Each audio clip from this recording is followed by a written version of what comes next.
बिराद गुसु जादों। गुसु जानायनि थाखायनो माने अर सायदों जोङो। बे साननैसोआव बिराद गुसु जादों। अरनि जानगारावनो थांनो बादों।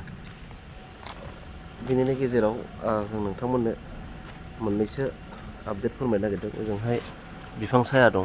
बिफाङा बिराद माने बिलाइ बरहाखायनो माने बेजों खुनु निहिरा फैया। बेखायनो जोङो नैबेहाय अर सायनाय जायो। माने खुनु बेजों निहिर फैनो हाया आरो। मोननैसो आपडेटआ जाहैबाय क'क्राझार इउनिभार्सिटी रेजिस्ट्रार আৰু বড়োলেণ্ড ইউনিভাৰ্চিটি ৰেজিষ্ট্ৰাৰ আৰু ডেপুটি ৰেজিষ্ট্ৰাৰ এই তিনিজনক অতি সোনকালে আমি ৰিলিজ দিয়া হ'ব কাউন্সিলৰ পৰা। এইটো আমাৰ ডিচিশ্যন হৈ গ'ল। जों मिथिगौ थांनाय 2025 मायथाइनि 29 तारिखआवहाय नभेम्बर बेहाय ट्राइबेल स्टुडेन्टसफ्रा मोनद' जनगोष्ठीफोरनि एसटि होनो नागिरनायखौ प्रटेस्ट खालामनानै गावनि रागा गावनि इमोसनफोरखौ दबथायनो हायैयाव बिटिसि सेक्रेटारियेट अफिसाव थांनानै बुख्रुबहैनाय जाथायखौ जों बयबो मिथिगौ आरो जों बावाखै। बेजों थोंजोङै जोंनि बड'लेण्ड इउनिभार्सिटिनि रेजिस्ट्रार डक्टर सुबुं बसुमतारी आरो जोंनि क'क्राझार मुलुगसोलोंसालिनि रेजिस्ट्रार डिमासा दैब्रां मुसाहारि सार मोनहा थोंजोङै लोब्बा दं होननानै माने उइदाउट इनकुवारि खालामालासेनो जेबो इनभेस्टिगेसन खालामालासेनो बिथांमोनखौ बिबाननिफ्राय बोख्लायबाय। बिथां गेदेमामोनखौ रेजिस्ट्रार बिबाननिफ्राय बोख्लायबाय। बियो जोङो बिराद दुखु मोननाय फोरमायदों। बिदि जानो नाङामोन। मालाबाबो बियो जानो नाङामोन। जोङो मोनद' जनगोष्ठीफोरनो एसटि होनो नागिरनायखौ बयहाबो माने बिबान दङमोन। थारमाने प्रटेस्ट खालामनायनि बयहाबो बिबान दङमोन आरो बयबो प्रटेस्ट खालामनांगौमोन। बयबो प्रटेस्ट खालामनांगौमोन।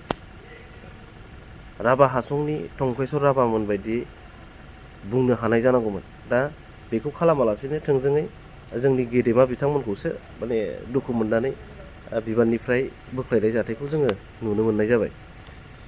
दा बेनो माने गासिबावबो पलिटिक्स हाबजोब्बाय आरो जुदि गासिबावबो जुदि पलिटिक्स हाबजोब्बायबा जों बर' माहारि हिसाबै थेर बेथेर जासिगोन आरो सेस थुख्रा थुख्रा जाजोबसिगोन आरो जों बर' माहारि हिसाबै। जों गावजों गाव फोथायलायनो हानाय गावजों गाव मान सनमान होलायनायखौ जोङो नुनो मोननाय जायाखिसै। खुनु जों रावबो माने गावजों गाव मान सनमान होलायला। उन्दैया गिदिरसिनखौ सनमान होलायैया जोंनियाव जाबायबो आरो बे गासिबो जोंनि दैदेनगिरिफोरनि थाखायनो जाजोबदों आरो। मानो होननानै बुङोब्ला खुनु रावनिबो खोथा खोनासङैनि थाखायनो बे जाजोब्बाय आरो नोंबोथ' नोङो माने एसटिनि हेंथायै बाथ्राखौसो बुंनांगौमोन ना।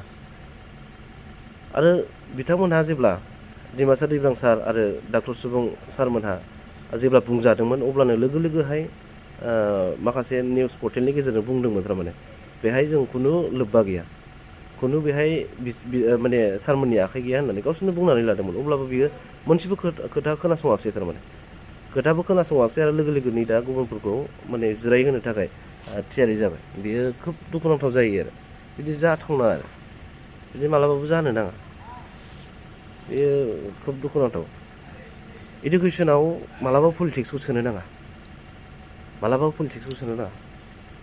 जाय इडुकेसनाव पलिटिक्स सोबाय बेहाय माब्लाबाबो आरो बे इडुकेसन सिस्टेमा मालाबाबो मोजां जाला आरो गावनि आंगोखौल' गावनि असेखौल' माने नोजोर होगोन आरोखि। थारमाने आरो जों लोगो लोगो नुबायबो। थारमाने दा गावनि असे बेवाइखौनो होबाय। थारमाने जों नुबायबो। थारमाने बे जायो आरो ओंखायनो मालाबाबो बिदि खालामनाङा।